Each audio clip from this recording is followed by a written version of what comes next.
How does a normal person become a Buddha, an enlightened one, a fully awakened, wise, and compassionate being, someone who has realized the true meaning of life? This is the central question of Buddhism. In his first teaching after the Enlightenment, the Buddha presented the world with his basic answer, the foundation of his 45 years of teaching.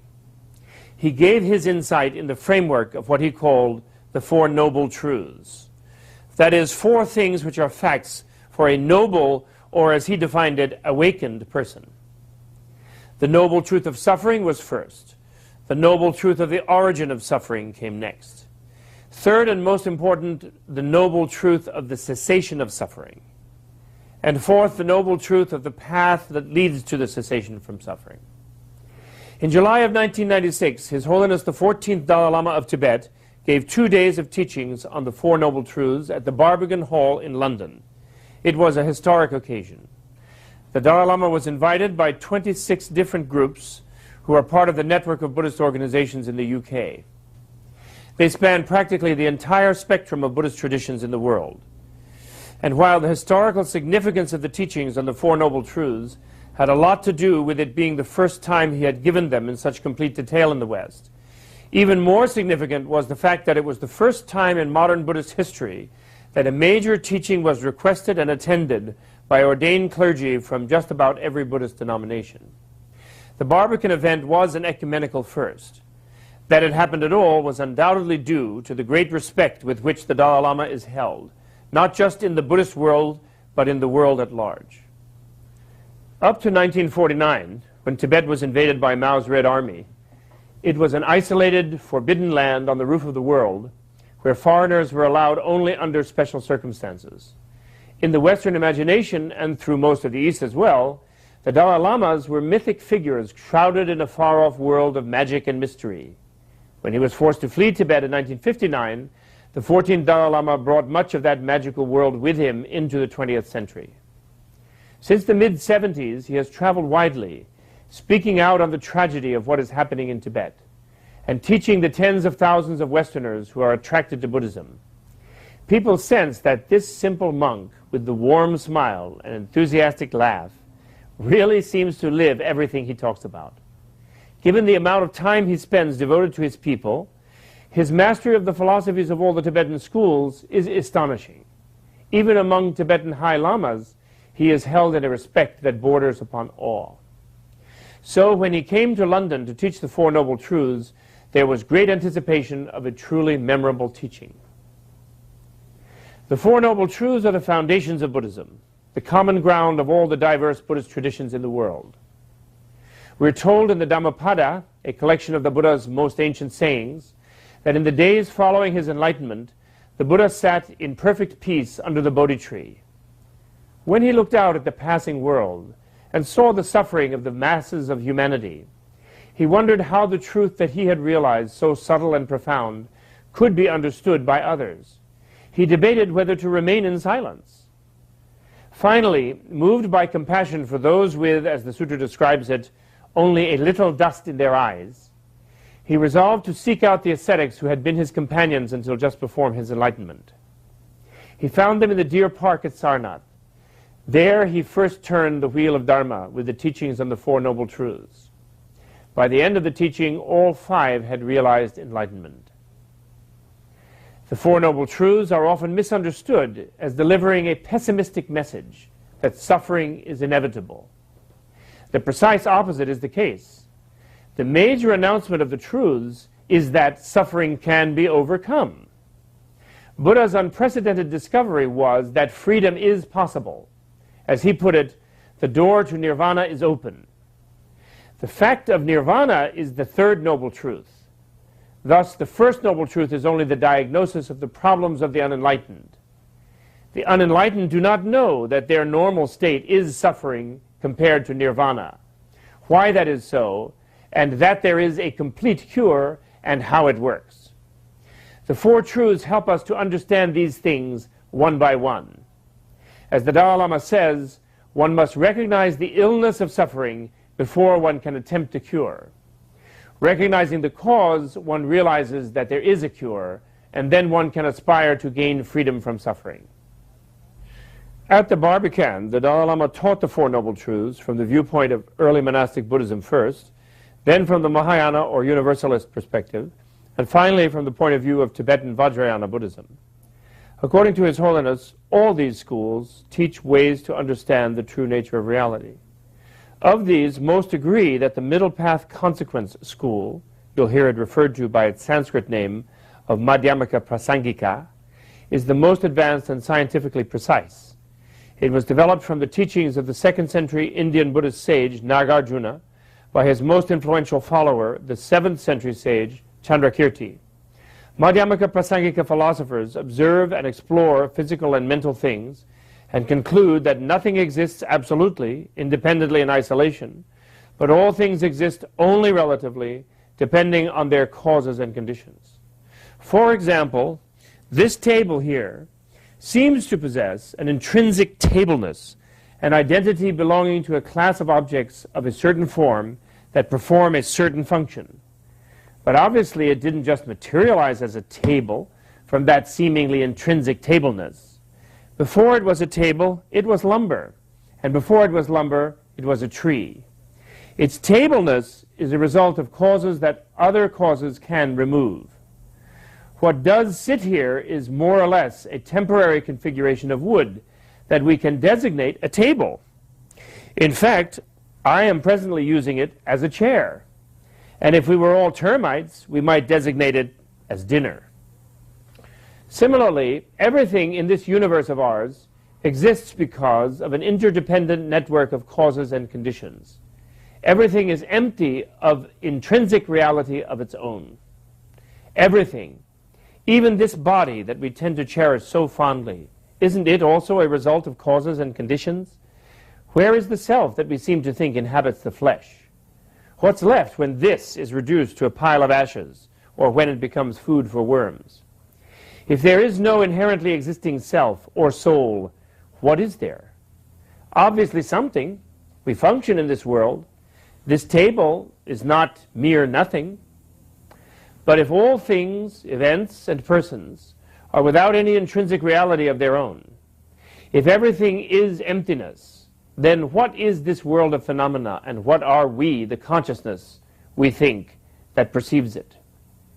Here some schools, like the idealists, called Chittamatran, fall into an absolutist pitfall by saying that there is nothing but the mind, ultimately emptiness, and denying any reality at all to self and things.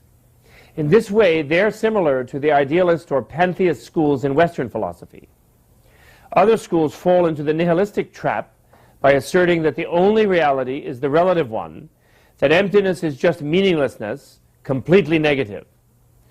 The Madhyamaka Prasangika school avoids both of these extremes. Unlike the absolutists, it does not deny the relative, designated reality of persons and things. And unlike the nihilists, it does not deny the reality of the absolute. Rather, it comes to the conclusion that the relative can only exist because of the absolute, and the absolute can only exist because of the relative. Or, expressed more poetically, the all is the one, and the one is the all.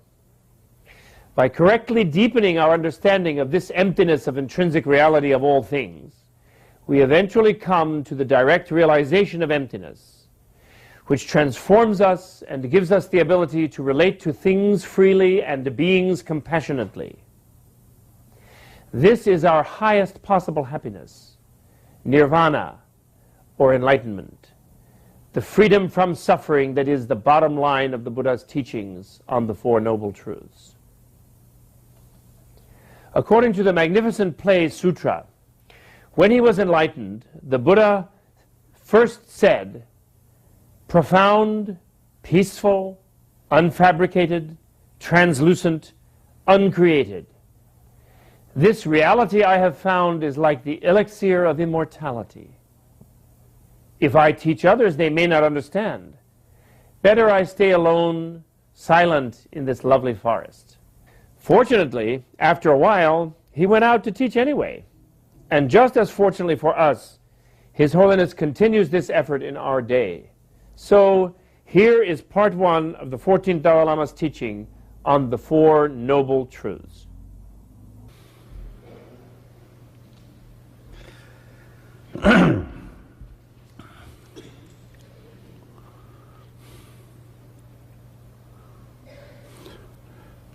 Brothers and sisters,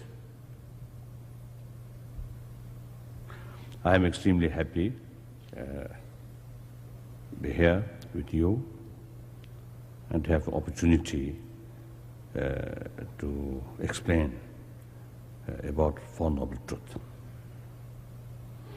The Four Noble Truths, as you know, the basic Buddhist teaching, the foundation. That's extremely important. In fact, without knowing or without the Four Noble Truths, the knowledge or understanding, and without experience which drawn from that teaching, then it is impossible to practice Buddha Dharma. So therefore, I am extremely happy. At the same time,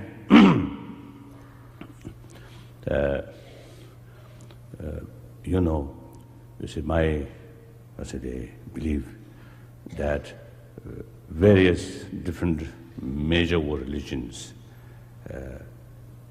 also have the great potential to serve humanity. That means to produce good human being, nice human being. Good and nice does not mean a nice face or good face. Nice and good means nice heart, good heart, more compassionate heart. So all the religions, all the major religions, they have that kind of potential. That's quite clear. So therefore, usually, as I always telling the people, it is better to follow one's own traditional religions. And then those people who really feel your existing religion is something not very effective, and I think even more some truly radical atheist. Then somehow Buddhist way of explanation sometimes may have some attraction. Then to such people, I think you see, all right. At least, I think generally speaking, it is better to have some kind of religious training rather than a radical or extreme atheist. So, those individuals who feel really, truly, some Buddhist way of approach, Buddhist as a training of mind, is some attraction, then in that case also, it's very important to think more carefully. And once you really felt that Buddhist approach is something really suitable to oneself, then it is individual right to adopt Buddhism as a personal religion. So this I want to say at the beginning, because when they actually use explanation about this Four Noble Truths, then of course they say, I have to say, the Buddhist way is best. I have to say.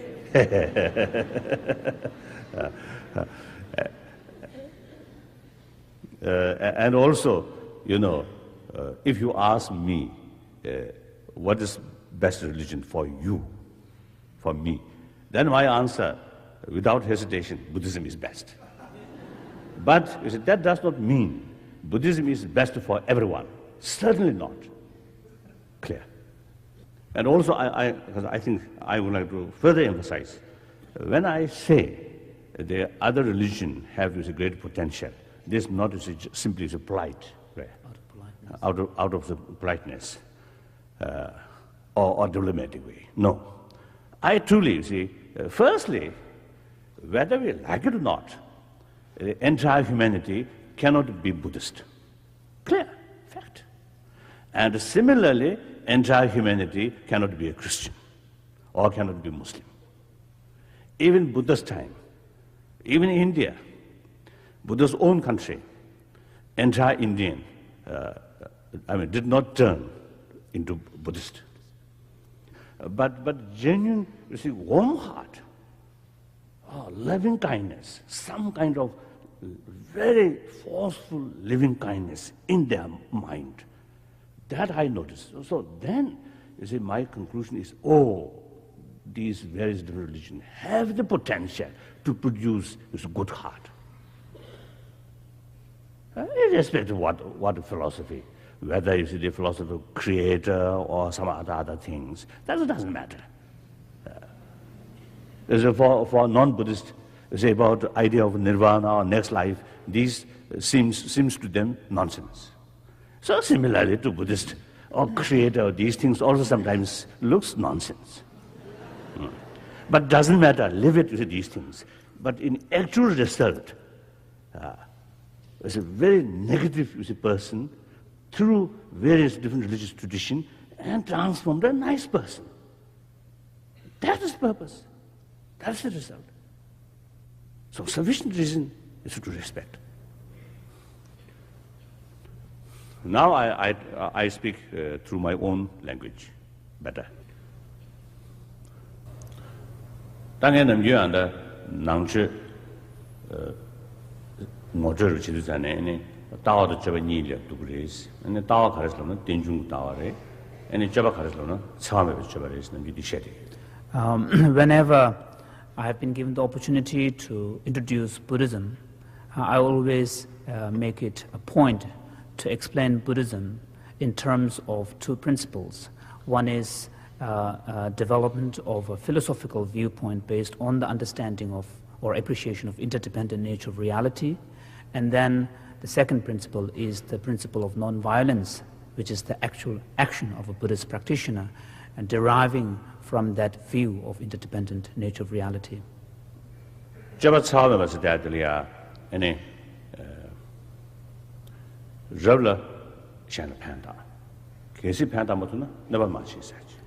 the meaning of non-harming or non-violent behavior or action or conduct is that if possible, one should help others, and if not, at least one should refrain from harming others. That is the essence of the principle of non-violence, non-violent action.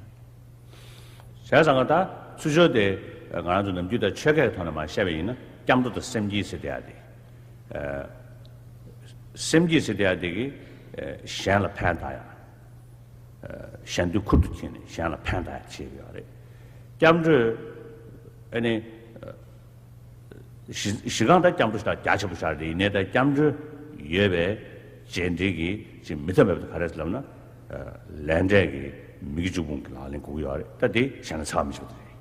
내가 미치.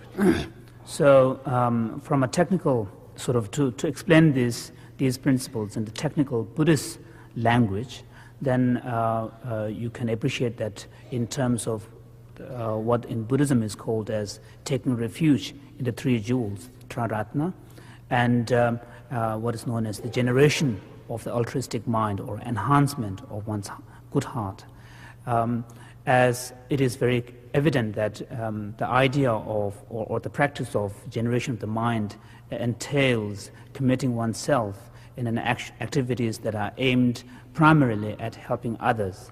And whereas the practice of taking refuge in the three jewels lays the foundation for the individual practitioner to live a way of life within an ethically disciplined lifestyle, which avoids engaging in actions that are harmful to others, thus by living according to the laws of karma or laws of causality.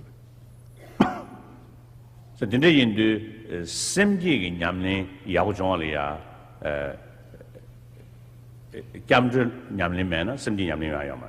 Therefore, unless the individual practitioner has a good foundational experience or practice of taking refuge in the three jewels, it is not possible to have a high level of realization of bodhicitta or generation of the altruistic mind. Therefore,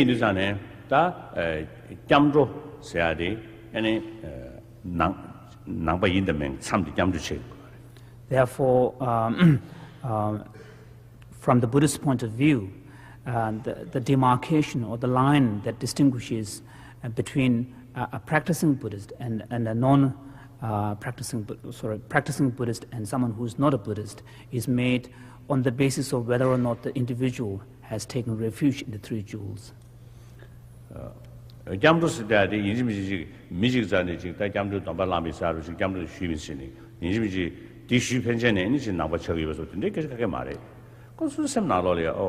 Buddha Dharma Sangha, Ongone Rane, the Gebjiresha, Sampachik, Seminalolia, Jeshikujungutuna, and Machavre. Yasam Nalo, Akonina, some Tunguna, Nawama Pidu.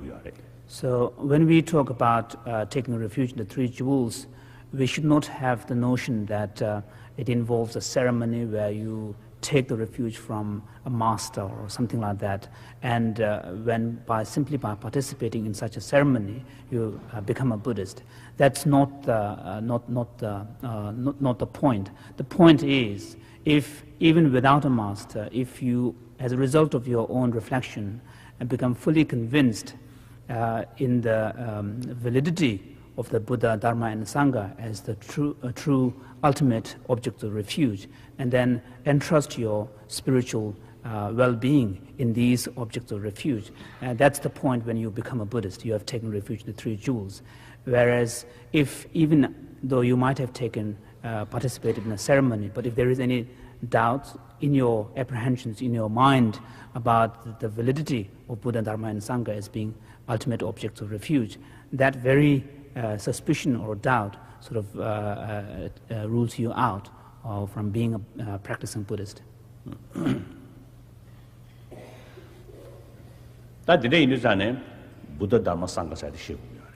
Therefore, for a practicing Buddhist, it is important to understand who these objects of refuge are, or what these objects of refuge are, the Buddha, Dharma, and Sangha. Buddha said, Mijik Shidawachi Kanlia, Shakamani Buddha, the Jalia Kutam, and Zabaze, and Yangalan, that the Kansa Chik Chanlia, quite remember it. Buddha's lived to talk away and then that's she. So when we speak about Buddha, Dharma, and Sangha, and when we speak particularly about Buddha, we should not confine our understanding of the term Buddha only to the historical person who came to India, who taught a certain spiritual way of life and so on. Rather, our understanding of the concept of Buddhahood should be based on levels of consciousness or levels of spiritual realization. So it is a spiritual sort of state of being that has to be understood. So therefore, we can, in Buddhist scriptures, we can speak about past Buddhas, Buddhas of the past, Buddhas of the present, and Buddhas of the future.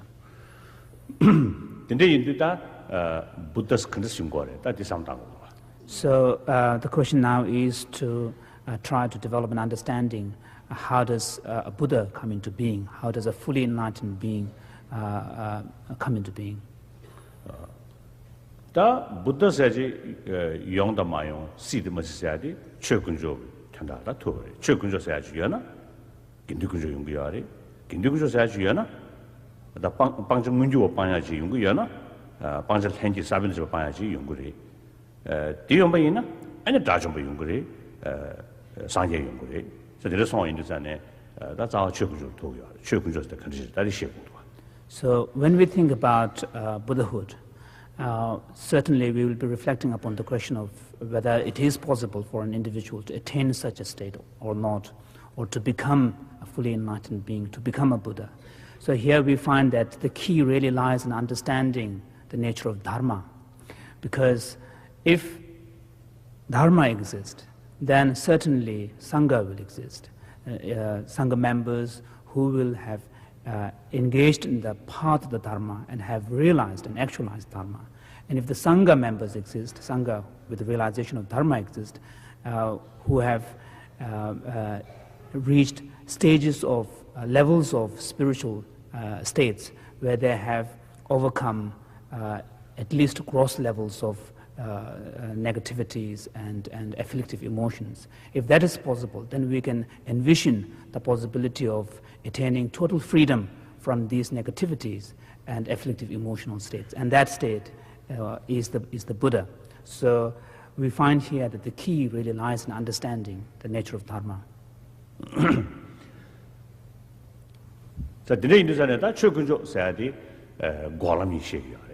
So when we talk about the Dharma jewel, then here, of course, we are talking about the two dimensions or the two aspects of the Dharma.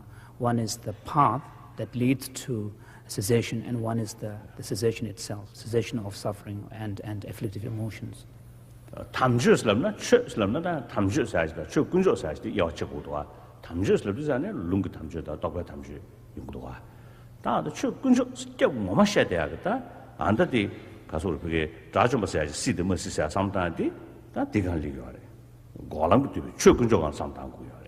So when we are talking about Dharma here, I think one has to be able to make a distinction between the usage of Dharma as a kind of a generic term, which covers also the scriptural Dharma as well.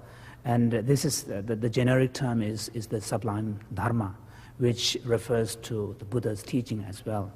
Whereas when sort of the Buddha's teaching and the realizations that are based on the practice of the scriptural Dharma. But whereas when we are talking about Dharma within the context of the three jewels, we are talking about the Dharma jewel here. Here, Dharma should be understood in terms of cessation, true cessation, or the paths that lead to that cessation. Because it is only on the basis of understanding the true cessation and the path leading to that cessation, then we can have some concept of arhatship or state of liberation.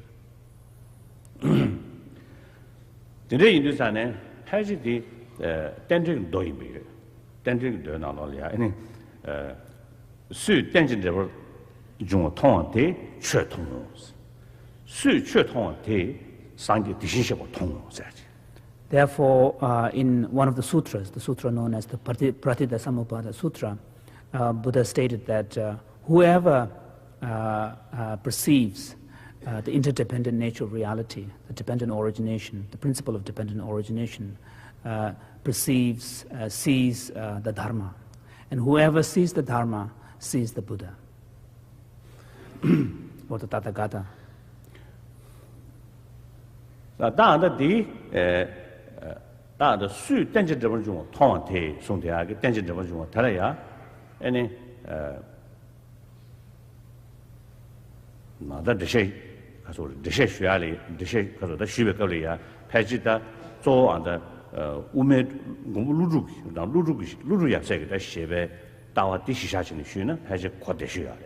So when we try to understand this statement of the Buddha in the scripture, whereby he states that whoever perceives the interdependent nature of reality perceives the Dharma, and whoever perceives the Dharma perceives the Buddha. If we were to approach this scripture from the perspective of the Nagarjuna's teachings of Madhyamaka school, then one could say that we can arrive at perhaps the most comprehensive understanding of the implications of that statement.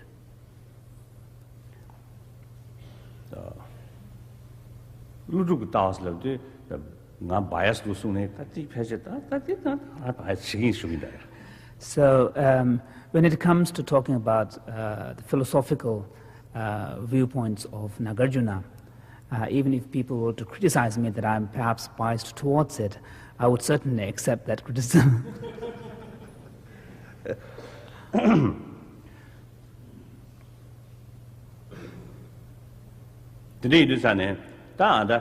tension develop jong sida telia da petit sadigi temp sad che sumupad sad jong che da tension develop jong da di tension develop jong sida digi nyala tumungu ko di kareslamna gyuda kyen la tene gyuda kyen sam la tene jong chen da gyujing ten chi. So when we try to understand this fundamental Buddhist philosophical principle of pratitha samuppada, dependent origination, the understanding of this principle that is common to all Buddhist schools is in terms of causal dependence. Pratit means to depend on, and samupada refers to origination. And the understanding that is common to all the Buddhist schools of thought is to look at this principle in terms of the causal dependence, to appreciate and to understand that all things and events come into being only as a result of interaction of causes and various causes and conditions. That digi implication karas la baina kasol bge ji dushin chebe chedi tamjalo dumabal chuma mares ene chebabe loyo ngondo sana tone cheba mares duda gen zamla dene ene jumare sa de sheyore.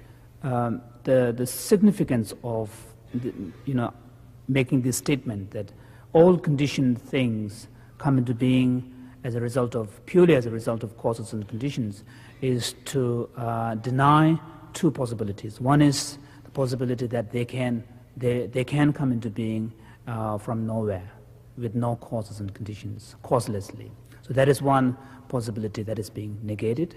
And the second possibility that is being negated is that perhaps these things can come into being as a result of a transcendent sort of designer or a creator.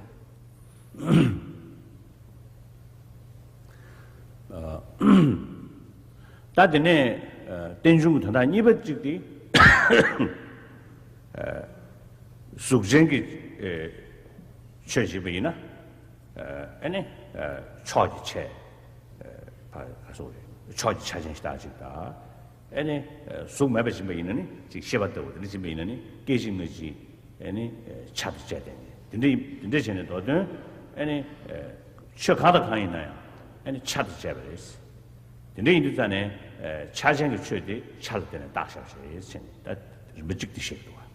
However, there is another dimension to this, to the understanding of this principle.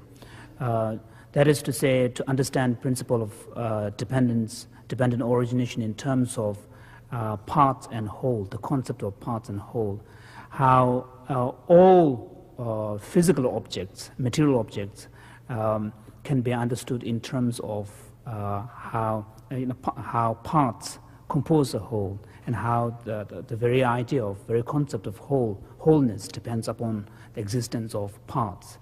So there is that dependence in the physical world. And similarly, in the case of non-physical entities like consciousness, then you can look at these entities in terms of their temporal sequences, how unity, the very idea of unity and wholeness is dependent upon successive sequences that compose a continuum or a wholeness. So when you look at the reality or universe in these terms, then not only can you understand all conditioned things as dependently originated, but also the entire phenomena could be understood in terms of this principle of dependent origination. 다데네 숨바치글이야 아니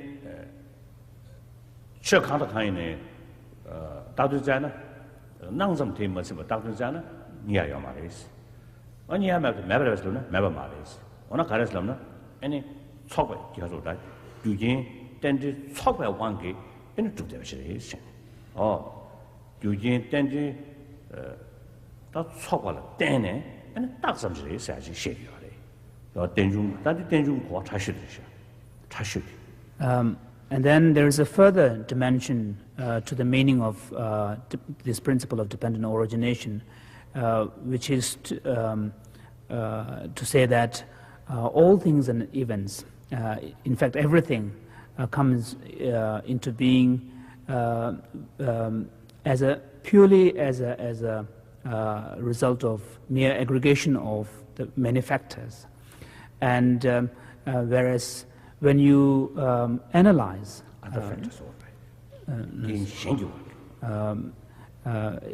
there is an understanding that it is simply in dependence upon others that they came into being, that they lack any independent or intrinsic identity or intrinsic existence. There is no autonomous existence or identity to anything. And the identity and existence that we perceive of things are in some sense contingent, which comes into being as a result of an interaction between our perception and the existence of the reality itself. However, this is not to say that things do not exist, but they do exist. But what is the case is that they do not exist with independent or autonomous realities. That tension said, near Kojic, Kodun decision. That Tedder tension return, Tona, Chut Hungry said, Chut the Discourse.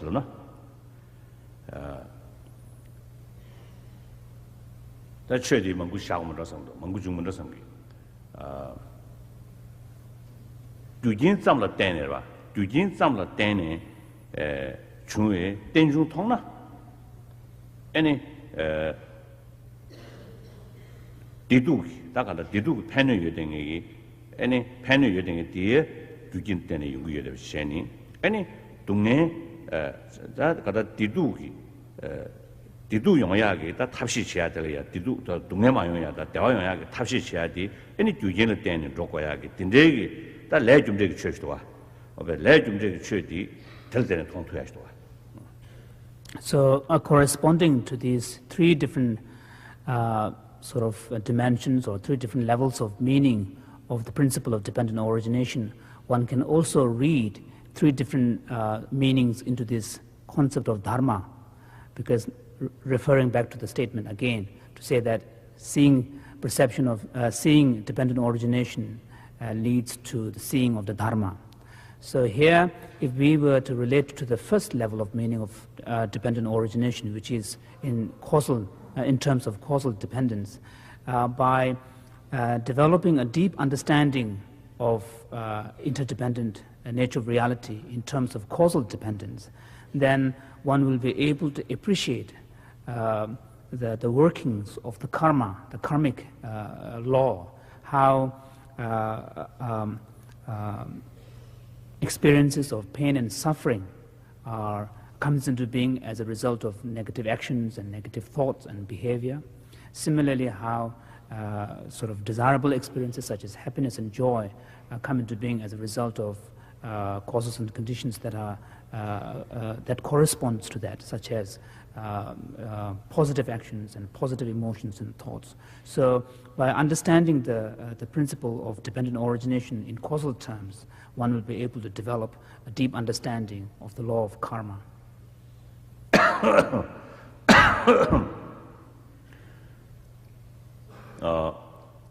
다가는 신기 다 유진 잠을 때네 중에 땡중기 내루 직 통일을 전에 왔다 가서 우리 신앙 응거부 다시 지단한 응거부 탐자로 간다 유진 잠기 교월 때네 아니 교월 나서 용기에 되봐 다디지 코살리티 셴으로 왔다 로 코살리티 다지 아니 가서 우리 주된 제비 땡지기 남샤 데이터네 제다 민주베 동네들아 데베디기디 다 준제기 팀 대원에랑 그러든지 세브차. So once you develop a deep understanding of the principle of dependent origination in terms of causal dependence, what it does is it gives you a fundamental insight into the nature of reality, that everything that we perceive and that we experience come into being as a result of interaction, aggregation of causes and conditions. and you develop a fundamental perspective towards your own inner experiences and also towards the world at large, to see everything in terms of this causal principle. And once you have developed that kind of philosophical outlook, then you will be also able to locate or situate your understanding of karma within that principle, because the operation of the karmic sort of laws or karma is in some sense an instance of this overall general causal principle. That the name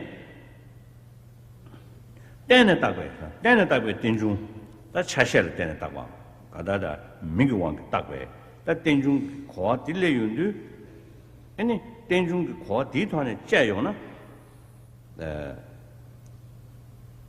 Dambar Naya, Dambar Modrube, Nane Mitubati, in shame. Similarly, when you have developed a deep understanding of the two other levels of understanding of dependent origination, these are understanding in terms of sort of dependence on parts and whole, and also dependence of the sort of interdependence between perception and existence, then one will be able to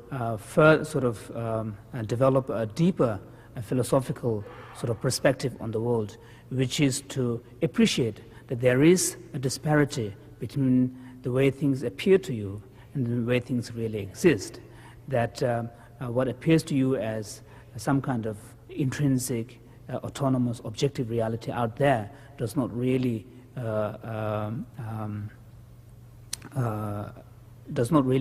fit the actual nature of reality.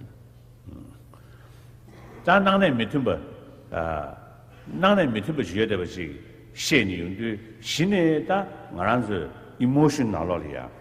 Any Kasorbe Eugene Nane Mitumba in particular, any emotion dignifican Zindande, and a Nane Tumbalian Zin. The Negatoneta, Jan Chayong Chigi, Takadachi, Numo Nang, Numo Chao Chao, in Shineji, Chinchlo, Loy, Shepiachi, Yonsari. So once we are able to develop this perspective, this understanding that there is a disparity, a fundamental gap or a disparity between the way things appear to us and the way things really exist. Once you appreciate that gap between appearance and reality, then you will gain a sort of a certain insight into the workings of your own emotion and your reactive sort of emotion towards events and objects. You will gain an insight that underlying our strong emotional responses or reactions to situations or events, we see that there is an assumption of some kind of independently existing kind of abiding object, some kind of objective reality out there. So the negative any loy kasurge lochiraba gashegi any pigeta shenyu medeba shenyu medeba shetia chikche chashine ada tene takwa imbe kwa di thane any ngoni ji tube tone any tungnilia 지금 내버려 지도서 니용이나 dingi sungdi thane ba sujogi ta loi namja any kasoda loi namja ta jamne na lo ne ino ji kada chinjulo ga lo shenyu sa shenyu so le chinjulo lo to de ni shenyu me denge dindegi loi ji ge denge ji shetu ya ji che. So once you are able to develop this understanding and appreciation of this fundamental sort of disparity between appearance and reality, and then as I mentioned before, you will be able to understand that underlying many of our strong emotions, emotional responses towards events and situations, there is an assumption of some kind of existence of an independently existing reality out there. And this will give you an insight into sort of various functions of the mind and the different types of conscious, sort of levels of consciousness that exist within you. And also to understand that certain types of cognitive events or mental states or emotional states, although they may seem so real and the objects appear to them so vivid, but in reality they are mere illusions. And 자, 아니 저 직내 때에 딱봐 임바 디 코에 때에 딱봐 임바 준세도 제디 정신기 땅에 코아지 내용야지 윤두 땅반이 있어야 돼 중생이 되네. 땅반이 임바디 중생이 되네. So you to carry on with the translation of an earlier statement.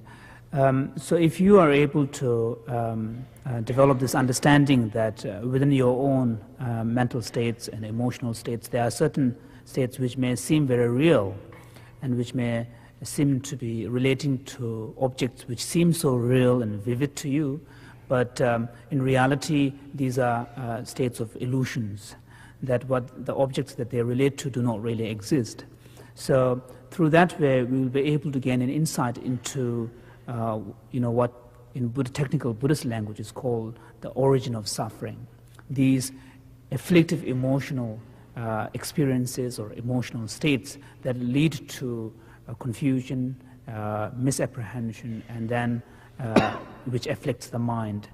And when this is combined with the understanding of this interdependent nature of reality at the most subtle level, then we will also gain insight into what in technical Buddhist language is called the empty nature of reality, the emptiness of all things and events, how each and every object and events lack an intrinsic or independent reality, that they come into being only purely as a result of aggregation of many factors, that they do not possess existence or identity that is independent or autonomous.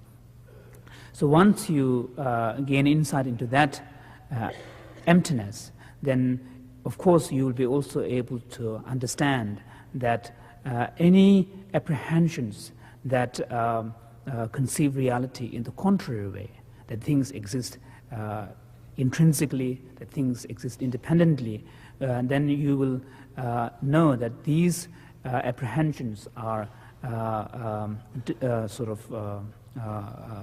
misapprehensions. These are misconceptions pertaining to the nature of reality.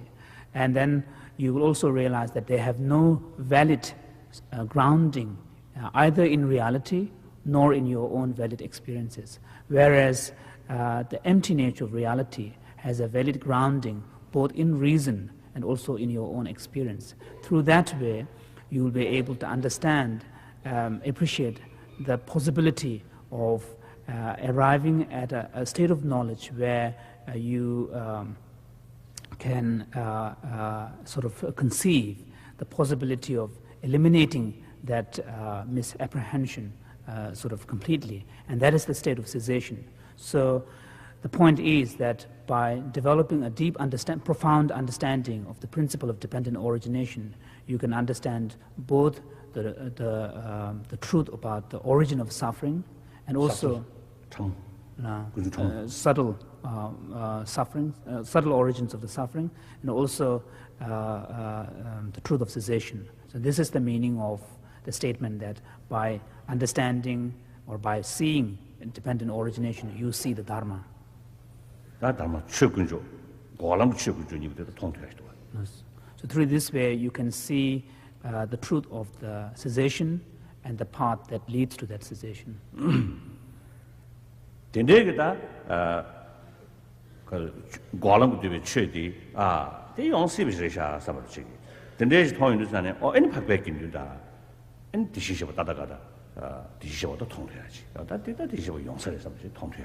So once through this understanding,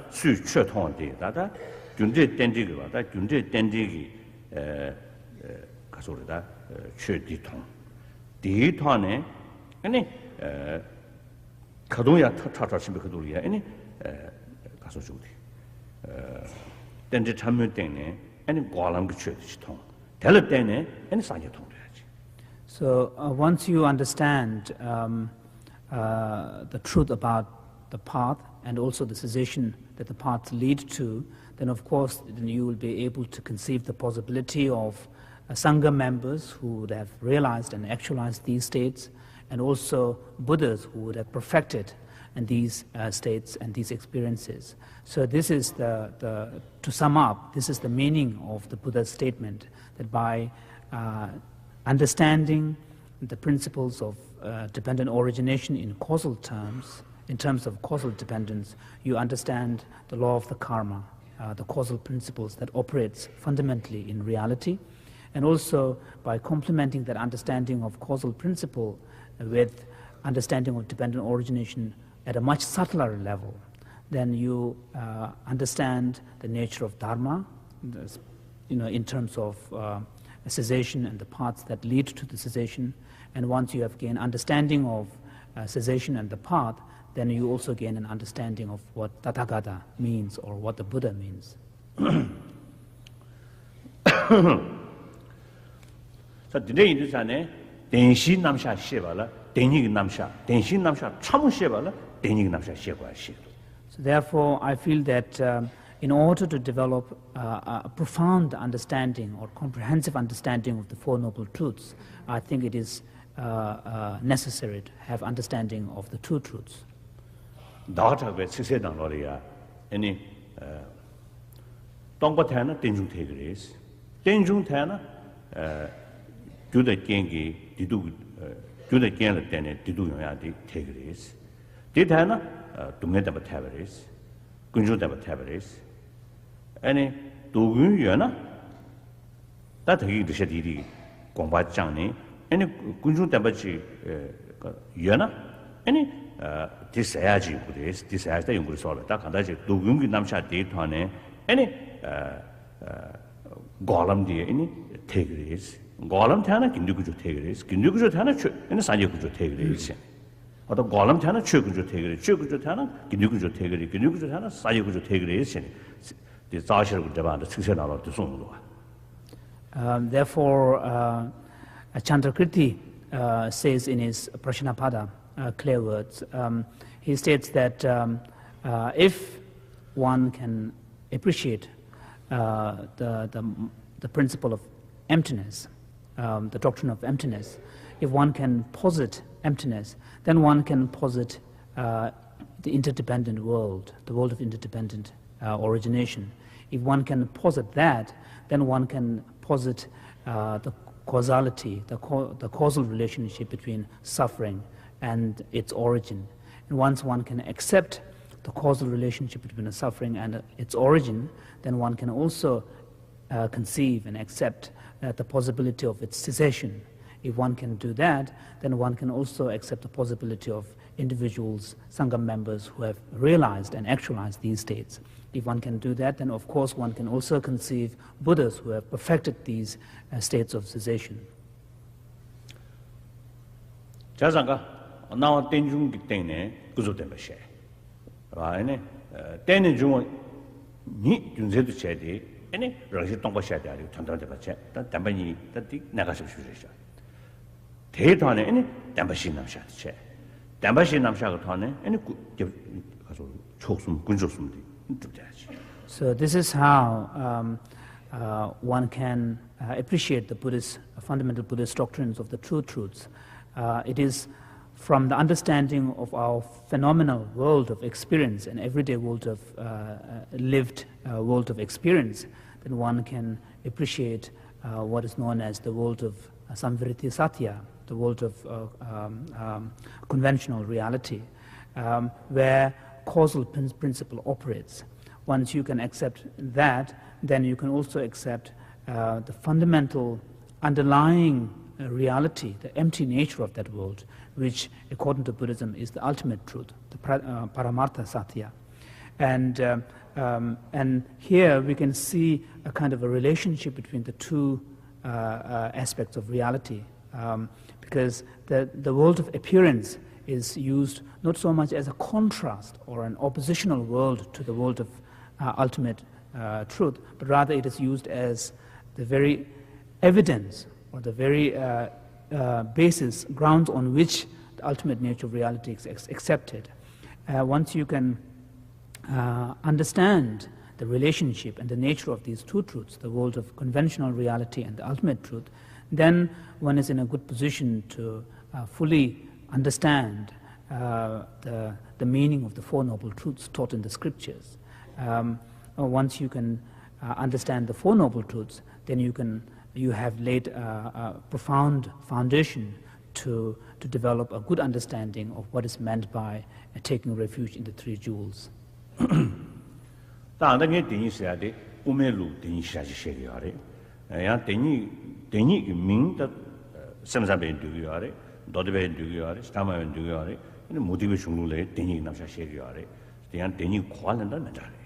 So when I speak about two truths, you must keep in mind that I'm speaking from the perspectives of the Madhyamaka school, the middle way school of Buddhism. Of course, the very term two truths is used. Is not something that is confined to this school alone. You can find the concept of two truths in other Buddhist schools of thought, such as Vaibhashika, Swatrantika, and Chittamatra as well.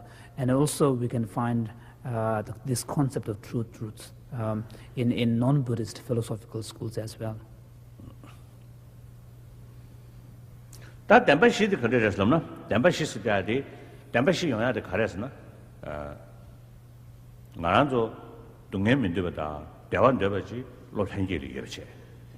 Lord Hengeli Yevati, Jumsen Debache, Dungesaji, Mendibari, Dungesa the map of Soguya, so I have Totayari.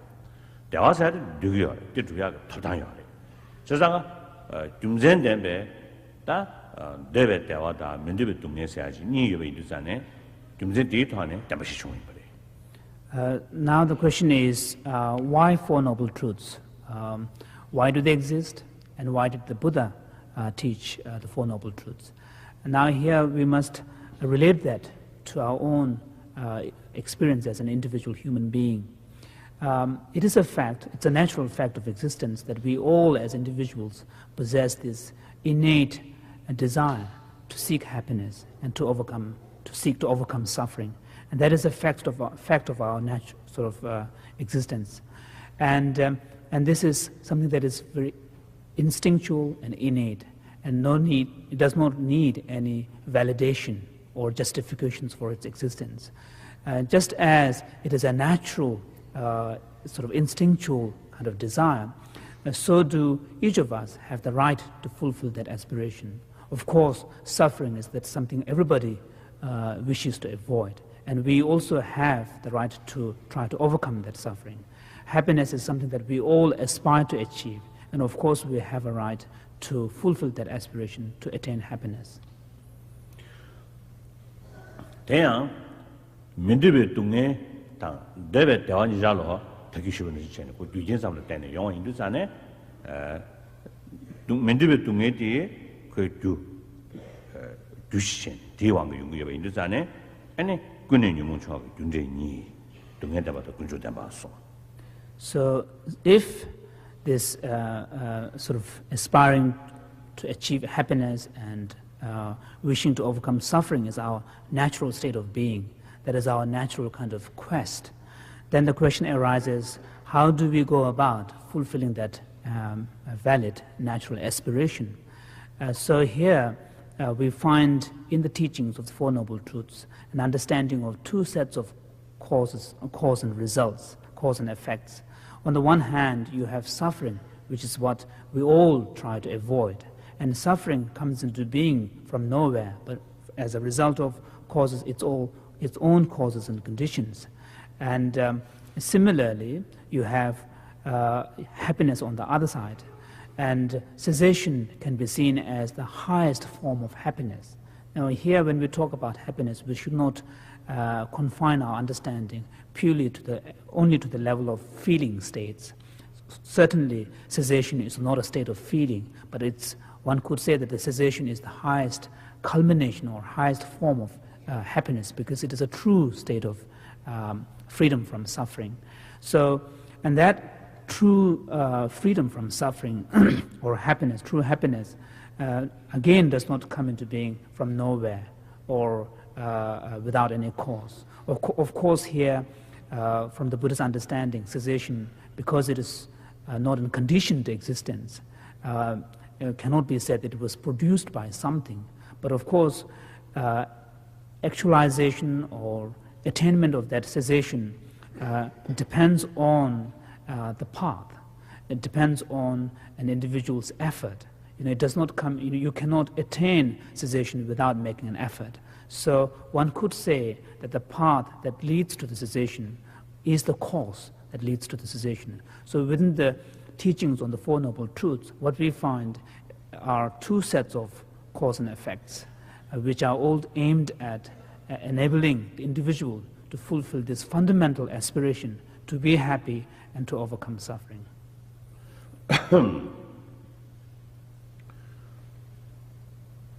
That embassy kurimdi any dunde chungringi kurimdi mebache. The nyamlengi any nyamnukedangi nangalatene kurimdi soin chave. Dume kunjung gwa lams embassy. And then the question could be asked, if, of course, if that's the reason why Four Noble Truths are taught, then one could ask about why there is this specific sequence, why the Four Noble Truths are taught in a particular order, why suffering first and its origin afterwards. So here we should understand that these order has nothing to do with where things come into being in reality, but rather that has to do, it has more to do with how an individual can go about in practicing the Buddhist path and attaining realizations based on that practice, and that has to do with the order of the Four Noble Truths. Chambagombe and Yulaman Aloria, Nan Sheja, Najituni, Banjala, Dene Toja, Manatampa Chawa, Dars, any to meet you the Tangobata, Tishinlam, any Sheja Banja, Ribosashi, Temperature, Suni, that Bena, Nagin to Mijil, Bitcoin. And Toma, Nan Nagivati in the ship is. Nan Nagivati Shivina, that Shine Nadal, Mindible King to Zane. Any natty Dukkha Chungdua, the Julia, that's Jundu. Maitreya states in his Uttara Tantra, Sublime Continuum, which is a text, he states that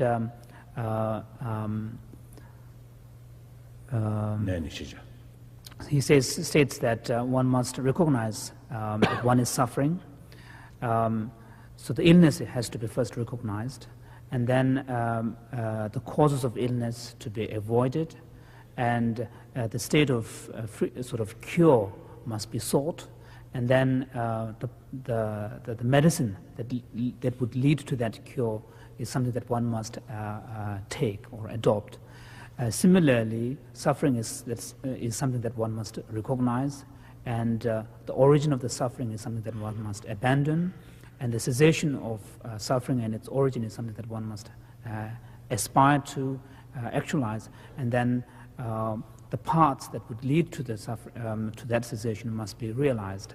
So what this points to is that here the analogy that is used to explain the way in which realizations based on the Four Noble Truths could be attained, the analogy used here is the example of a sick person. In order for that sick person to get well, the first step is that the sick person must know that he or she is sick, or he or she is ill. But without that, the desire to become well or cured from that sickness would not arise. And once you have that recognition, awareness that you are sick, then of course you will try to find out what led to it, what were the conditions that led to it, and what makes you even more sick. Once you have recognized that, then you will also gain sort of an understanding whether it could be cured or not, and then you will have sort of a wish to be free from that illness. Once you have that wish, then you will apply all the medication.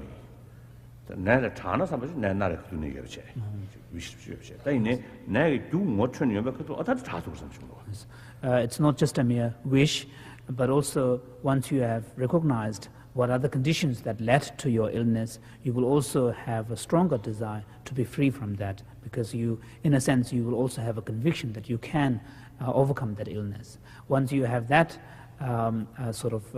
conviction, then you will also apply all the medications and get treatment and so on. Similarly, unless you know that you are suffering, your desire to be free from suffering would not arise in the first place. So the first step for a practicing Buddhist is to recognize your state of being as a dukkha, as in the nature of suffering. Once you have attained that recognition, then you will, of course, look into the causes and conditions that give rise to that state of suffering. 다전에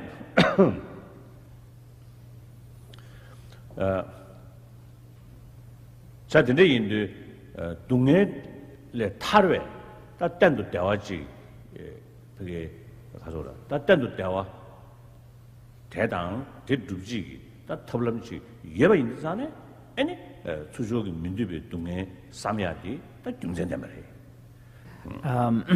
It's very important to understand the context of the Buddhist emphasis on developing this profound recognition of being in the state of suffering or dukkha.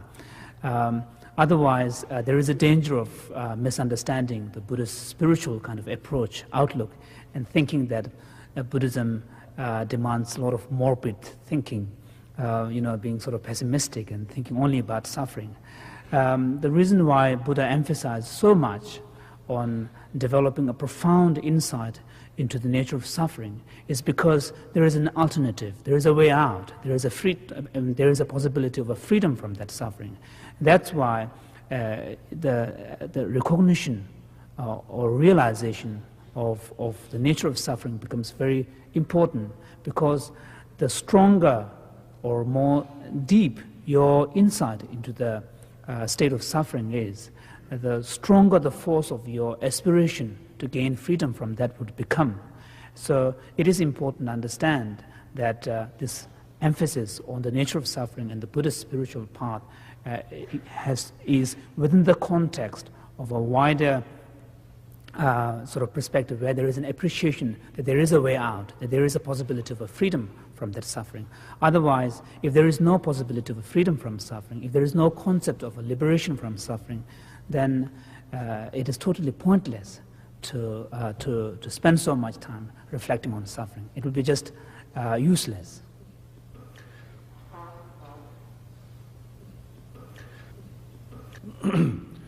다 군의 유무적인 존재다 남자적인 존재 이부터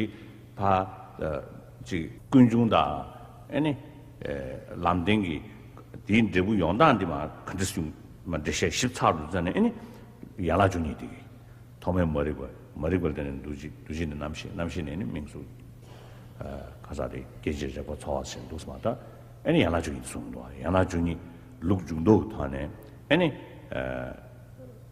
가서 그게 코 죽도체 코 룽중도 하네 머리반에 맞아 것이부터 마송야다 야나 야 다갈래 양고 룽중도 니수니 것이 된지 아니 계획 된지 좀 계획 된지 아니 시베 된지 좀 도시야 전 그라 룽중도 니샤 룽중도 니团的 마셔니 가다 군인 유무초 코 죽수체.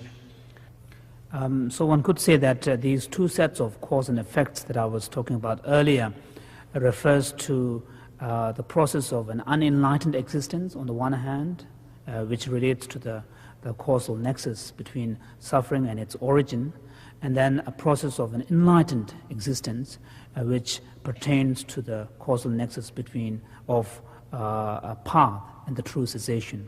Now, when the Buddha elaborates the understanding of these two processes, then he taught what is called the teaching, the doctrine of the 12 links of dependent origination, these being the 12 members of the link being ignorance leading to volition, and then that leading to consciousness and so on. So that is in some sense an elaboration on the teachings of the Four Noble Truths, when the causal process of an unenlightened existence that is sort of within the framework of the suffering and its origin is elaborated, then you have the sequential order of the 12 links of dependent origination, how an individual sentient being, as a result of certain causes and conditions, enters into this process of samsaric existence or unenlightened existence. Whereas that very individual, as a result of certain practices, can engage in a reversal process of that order, which pertains to the processes that leads to enlightenment. And here, then the 12 cycles, instead of rotating in a sort of a sequential way, their sequences are reversed, and that leads to the true cessation. For example, like if you seize the continuum of ignorance, then of course the continuum of the volitional actions will be seized. If that is seized, then the consciousness that serves as the kind of bzhi. And so that ceases. When the consciousness ceases, the name and form ceases. So you can see that the teachings on the 12 links of dependent origination are in some sense elaboration of the two sets of causes and conditions. Yeah, that's enough. So we will have some questions here at this point. Written questions from the auto. So perhaps in the next sessions, if the questions could be in a written form, it would be more convenient.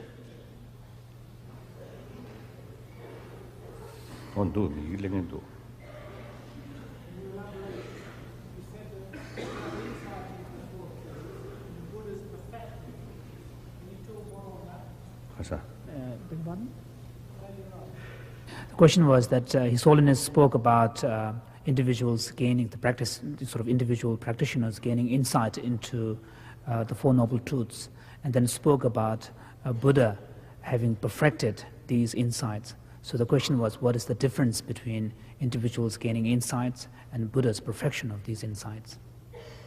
Is that the question?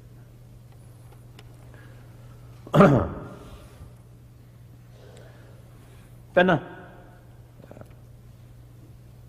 Midagwa Dogwa Lord Chashana Toma Penna Dengzin She Dengzin Day any that Tenju the Shitigi Ribipa Jenny, you Papa Jane Zane, any touching zingi Logdodi and Tazung.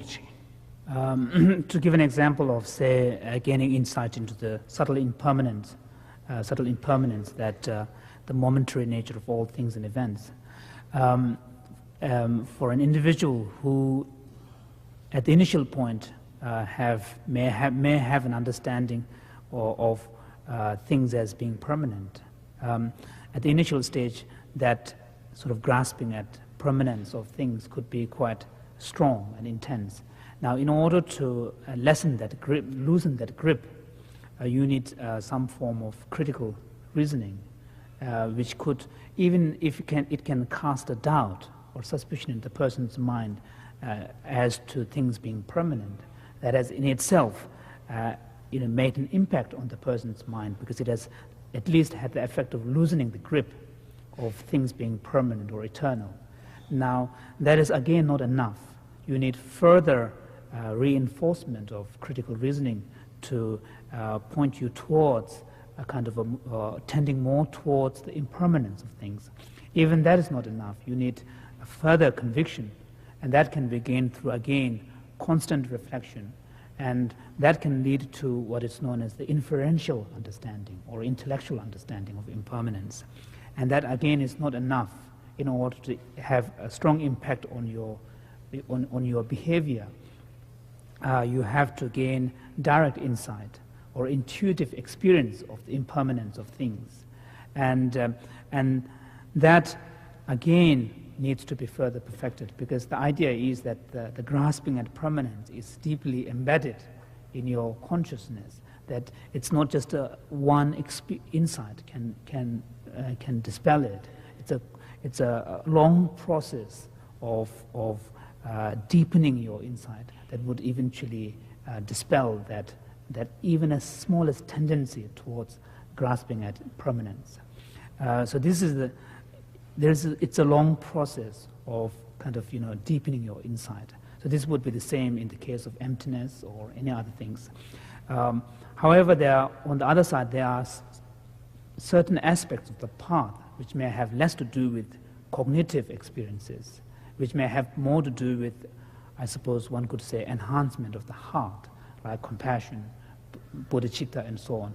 In these areas, at the initial stage, of course, one has to develop some understanding of what compassion is, and then you have to have some sort of notion of how that could be enhanced.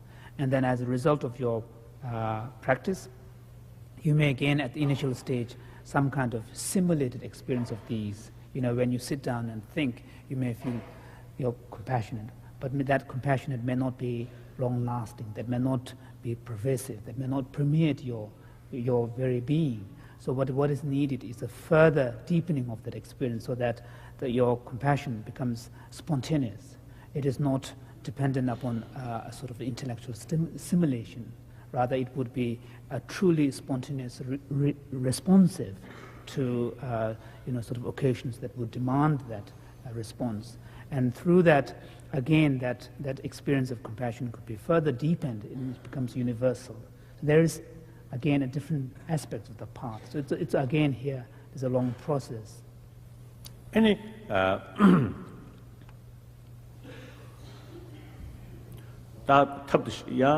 탑식 똑바지자로 무튼 더 yargedoyalia any pena medabo musun toneng logic pena dami musun toneng logic mu튼 yargedoyala 탑기 야 로시고야 탑기 도리 주제대야 땀부 차야다 야 뒤에 누버베 탐미를 패야냐 싫어고 좋아제 탑신이부터 송지chen 독스도고. So these two aspects of the path are known as, in the technical Buddhist language, the method aspect of the path and the insight or the wisdom aspect of the path. And these two must go hand in hand. These two must be combined, because in order for the insights to be enhanced and deepened, you need the complementing factors from this method aspect, such as compassion and bodhicitta and so on. Similarly, in order to enhance and deepen your realization of compassion and bodhicitta, you need, and also in order to strengthen them, you need the factor of wisdom, the insight, which would sort of ground them, which would sort of enhance them. So you need, therefore, a sort of an approach where there is a combination or the union of method and wisdom.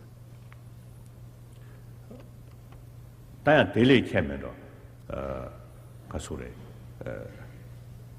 pena midawa tobe lotiki ko gendar tengzing lo 들어와다 pena midawa 통에 pena midawa 무슨 통이 되잖아요 다 디간다 tengzing loti 매바 차버리디 이내 아다 tengzing loti 저기 야고 가수래 midawa tobe loti 배 가수래 배 지코바 탐미로 패야리야 다둥 tengzing loti 중에 뇌기기 들어와다. So similarly, in the case of, say, insight into impermanence, although that very insight would enable the individual to overcome graspings at permanence, but that does not mean to say that that path alone would lead to total liberation, because there are many other fetters of mind that constricts the mind, such as grasping at liberation. No. 미다보 통에 로 코라 그냥 가서 다시 코바 탐인로야 신당 발전. Sorry, that insight into impermanence and deepening that alone is not enough, even to perfect that insight. You need further complementary factors, because there are other other factors within your mind. It's not just permanence, grasping at permanence, but also grasping at independent, objective reality of things, grasping at abiding principles, or grasping at intrinsic reality. So these need to be counteracted through, again, developing insight into emptiness. So what you see here is a very complex process of progression of an individual's level of consciousness through spiritual processes towards perfection. Your Holiness, is there a difference between thought and action relating to cause and effect? That is to say, can a thought cause an action and vice versa? bzhi, 마산의 레시전에 선배래가 상담으로 선배래 상담이는 삼랑 군우랑 가는 거 군우 소리다. Of course, when we talk about the Buddhist concept of karma or karmic action, it is not confined to the bodily action alone. It also embraces the mental acts or emotional acts, if one could say. For example, when we talk about acts of covetousness or harmful intention, and these need not necessarily manifest in behavior. One can have the full action of these thoughts without being expressed in action at all. So one can see a completion of these acts even at the level of mind or thought. Your Holiness, it is a well-known fact that you are a very busy person with many demands on your time. Could you advise a lay person with home, family, and work demands how to develop a systematic schedule or pattern of practice? Systematic pattern. The routine.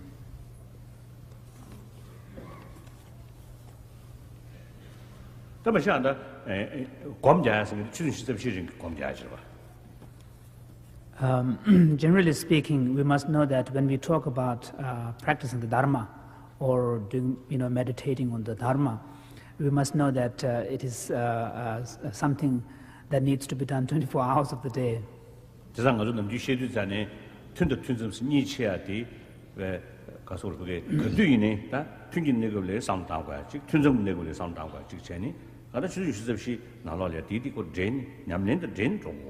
So that's why in the traditional Buddhist explanation we make a distinction between actual meditation sessions and post-meditational periods. The idea being that both while you are in the meditative session and also when you are out of it, you should be fully within the realm of practice.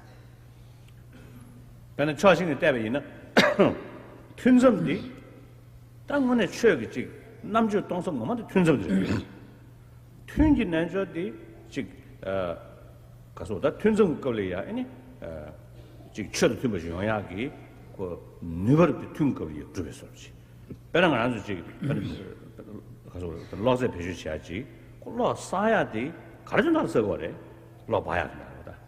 So in fact the post meditational periods are a real test for strength of your practice, because one could say that during the meditation, in some sense, you are equipping yourself so that when you come out of your meditation session, you are better equipped to deal with the demands of the everyday reality of your existence. This is analogous to recharging your battery. The very purpose of recharging your battery is that so that you could use it to run something. So similarly, once you have equipped yourself in your meditation through sort of whatever practices that you engage in, as a human being, you can't avoid the daily routines of your existence, be it interacting with others or all the everyday realities of your existence. These are something that as human beings you cannot avoid, and it is during these periods that you should be able to live according to the principles of your Dharma practice, and that is the real test. So, today you tell that kora kasore. Ngaso let go to the task assembly subject gi samtos matan khawshare. Then there is some stand task komni yana any so nisha tuji kora chi shedu kora dos man. Ta kora the young kora mi churtim bi rotoyachi e yungurba. Anche bezus che majabata churtim tuji kiasne khawshare bezus majabata yongtaya. So, of course, at the initial stage, as a beginner, you do need sort of periods of concentrated meditation on practice, so that you have a kind of at least a base from which you can begin. So this is very crucial. And then once you have established that kind of base, then of course you will be able to then adopt a way of life where your daily activities, everyday activities of your life could be at least be made to accord with the principles of the Dharma. So what it does point to is the importance of making an effort. So without effort, there is no way that we can integrate the principles of Dharma in one's life.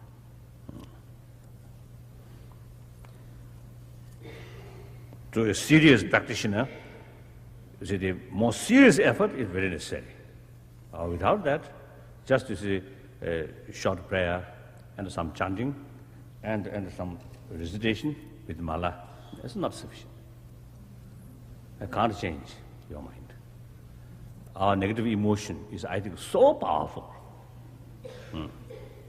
So in order to challenge that, we need, I think, the constant effort. Through that way, yes, definitely we can change. But usually I responded to my Western friends, their question or their request, the quickest and easiest and most effective. Then perhaps another question, cheapest.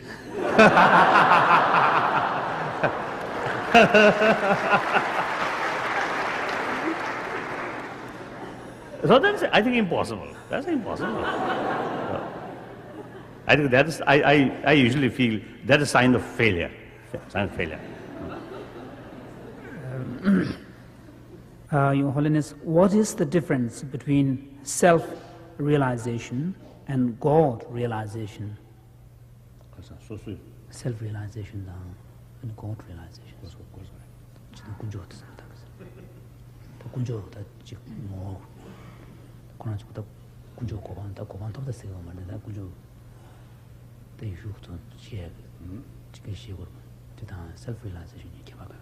I don't know.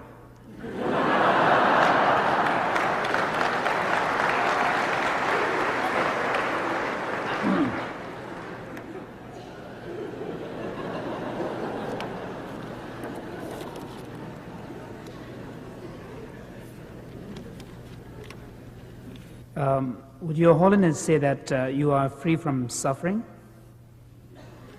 Military say? No. Oh, certainly not. Lot of suffering. And currently there's some suffering here. Voice, coughing. That also a kind of suffering.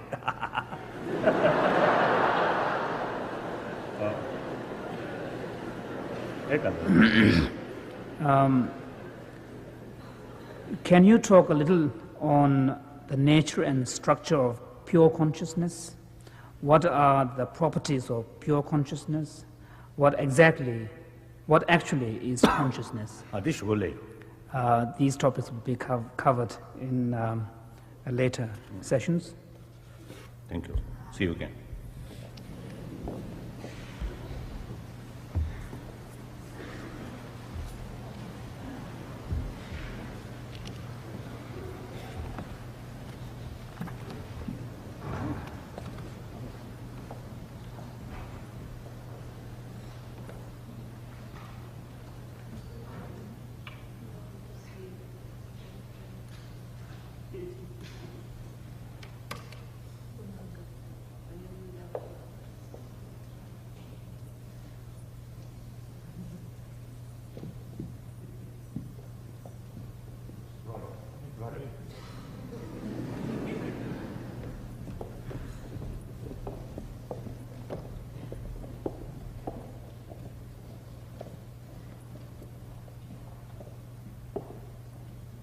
similar to the idealist or pantheist schools in Western philosophy.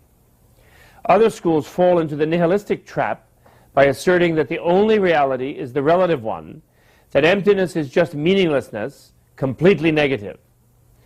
The Madhyamaka Prasangika school avoids both of these extremes. Unlike the absolutists, it does not deny the relative, designated reality of persons and things. And unlike the nihilists, it does not deny the reality of the absolute. Rather, it comes to the conclusion that the relative can only exist because of the absolute, and the absolute can only exist because of the relative. Or, expressed more poetically, the all is the one, and the one is the all. By correctly deepening our understanding of this emptiness of intrinsic reality of all things, we eventually come to the direct realization of emptiness, which transforms us and gives us the ability to relate to things freely and to beings compassionately. This is our highest possible happiness, nirvana, or enlightenment, the freedom from suffering that is the bottom line of the Buddha's teachings on the Four Noble Truths. According to the magnificent play Sutra, when he was enlightened, the Buddha first said, profound, peaceful, unfabricated, translucent, uncreated. This reality I have found is like the elixir of immortality. If I teach others, they may not understand. Better I stay alone, silent in this lovely forest. Fortunately, after a while, he went out to teach anyway. And just as fortunately for us, His Holiness continues this effort in our day. So, here is part 1 of the 14th Dalai Lama's teaching on the Four Noble Truths.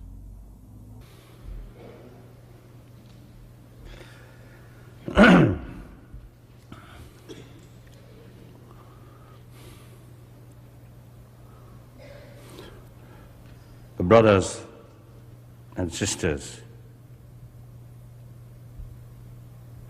I am extremely happy to be here with you and to have an opportunity to explain about Four Noble Truths. The Four Noble Truths, as you know, the basic Buddhist teaching, the foundation. That's extremely important. In fact, without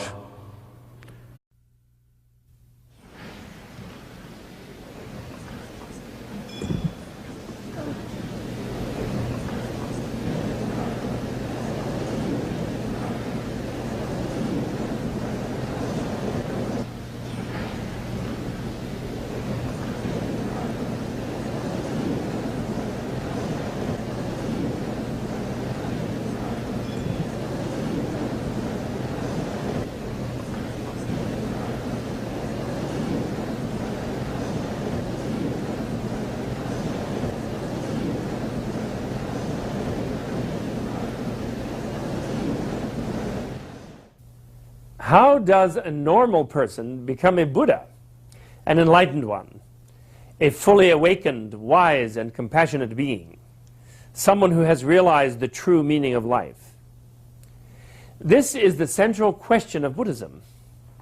In his first teaching after the Enlightenment, the Buddha presented the world with his basic answer, the foundation of his 45 years of teaching. He gave his insight in the framework of what he called the Four Noble Truths. That is, 4 things which are facts for a noble, or as he defined it, awakened person. The noble truth of suffering was first. The noble truth of the origin of suffering came next. Third and most important, the noble truth of the cessation of suffering. And fourth, the noble truth of the path that leads to the cessation from suffering.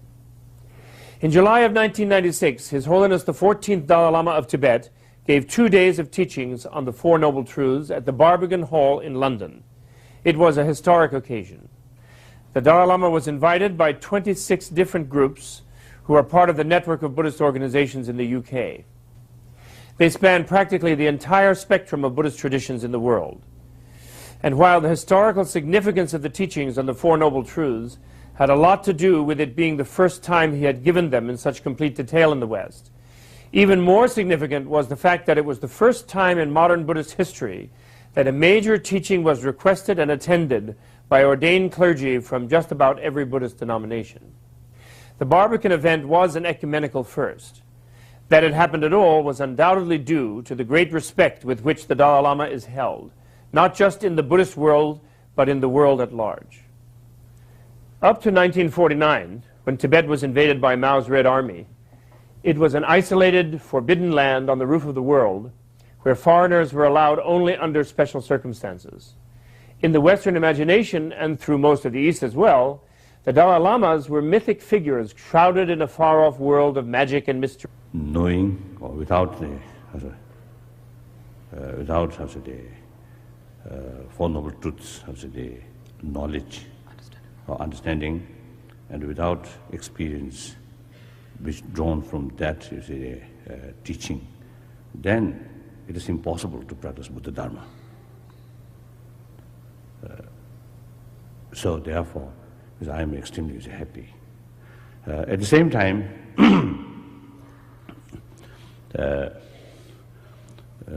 you know, my belief that various different major world religions also have the great potential to serve humanity. That means to produce good human being, nice human being. Good and nice does not mean a nice face or good face. Nice and good means nice heart, good heart, more compassionate heart.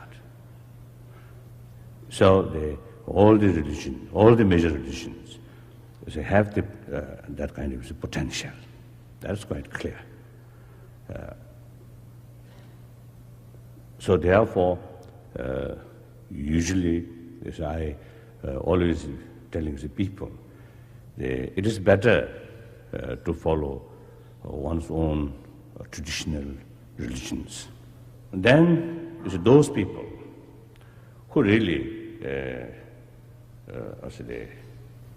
feel your existing religion is something not very effective, and I think even more some truly radical atheist, then somehow Buddhist way of explanation sometimes may have some attraction. Then to such people, I think it's all right. At least, I think generally speaking, it is better to have some kind of religious training rather than a radical or extreme atheist. So those individuals who feel really, truly, some Buddhist way of approach, Buddhist as a training of mind, is some attraction, then in that case also, it's very important to think more carefully. And once when he was forced to flee Tibet in 1959, the 14th Dalai Lama brought much of that magical world with him into the 20th century. Since the mid-70s, he has traveled widely, speaking out on the tragedy of what is happening in Tibet, and teaching the tens of thousands of Westerners who are attracted to Buddhism. People sense that this simple monk, with the warm smile and enthusiastic laugh, really seems to live everything he talks about. Given the amount of time he spends devoted to his people, his mastery of the philosophies of all the Tibetan schools is astonishing. Even among Tibetan High Lamas, he is held in a respect that borders upon awe. So when he came to London to teach the Four Noble Truths, there was great anticipation of a truly memorable teaching. The Four Noble Truths are the foundations of Buddhism, the common ground of all the diverse Buddhist traditions in the world. We're told in the Dhammapada, a collection of the Buddha's most ancient sayings, that in the days following his enlightenment, the Buddha sat in perfect peace under the Bodhi tree. When he looked out at the passing world and saw the suffering of the masses of humanity, he wondered how the truth that he had realized, so subtle and profound, could be understood by others. He debated whether to remain in silence. Finally, moved by compassion for those with, as the sutra describes it, only a little dust in their eyes, he resolved to seek out the ascetics who had been his companions until just before his enlightenment. He found them in the deer park at Sarnath. There he first turned the wheel of Dharma with the teachings on the Four Noble Truths. By the end of the teaching, all 5 had realized enlightenment. The Four Noble Truths are often misunderstood as delivering a pessimistic message that suffering is inevitable. The precise opposite is the case. The major announcement of the truths is that suffering can be overcome. Buddha's unprecedented discovery was that freedom is possible. As he put it, the door to nirvana is open. The fact of nirvana is the third noble truth. Thus, the first noble truth is only the diagnosis of the problems of the unenlightened. The unenlightened do not know that their normal state is suffering compared to nirvana, why that is so, and that there is a complete cure and how it works. The Four Truths help us to understand these things one by one. As the Dalai Lama says, one must recognize the illness of suffering before one can attempt a cure. Recognizing the cause, one realizes that there is a cure, and then one can aspire to gain freedom from suffering. At the Barbican, the Dalai Lama taught the Four Noble Truths from the viewpoint of early monastic Buddhism first, then from the Mahayana or Universalist perspective, and finally from the point of view of Tibetan Vajrayana Buddhism. According to His Holiness, all these schools teach ways to understand the true nature of reality. Of these, most agree that the Middle Path Consequence School, you'll hear it referred to by its Sanskrit name of Madhyamaka Prasangika, is the most advanced and scientifically precise. It was developed from the teachings of the 2nd century Indian Buddhist sage Nagarjuna by his most influential follower, the 7th century sage Chandrakirti. Madhyamaka Prasangika philosophers observe and explore physical and mental things and conclude that nothing exists absolutely, independently in isolation, but all things exist only relatively, depending on their causes and conditions. For example, this table here seems to possess an intrinsic tableness, an identity belonging to a class of objects of a certain form that perform a certain function. But obviously it didn't just materialize as a table from that seemingly intrinsic tableness. Before it was a table, it was lumber. And before it was lumber, it was a tree. Its tableness is a result of causes that other causes can remove. What does sit here is more or less a temporary configuration of wood that we can designate a table. In fact, I am presently using it as a chair. And if we were all termites, we might designate it as dinner. Similarly, everything in this universe of ours exists because of an interdependent network of causes and conditions.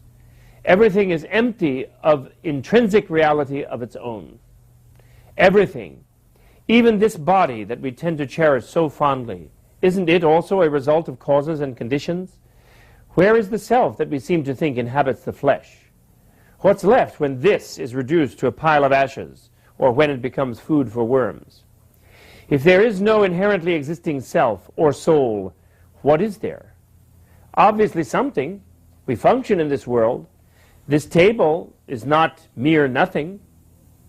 But if all things, events, and persons are without any intrinsic reality of their own, if everything is emptiness, then what is this world of phenomena, and what are we, the consciousness, we think, that perceives it? Here some schools, like the idealists, called Chittamatran, fall into an absolutist pitfall by saying that there is nothing but the mind, ultimately emptiness, and denying any reality at all to self and things. In this way, their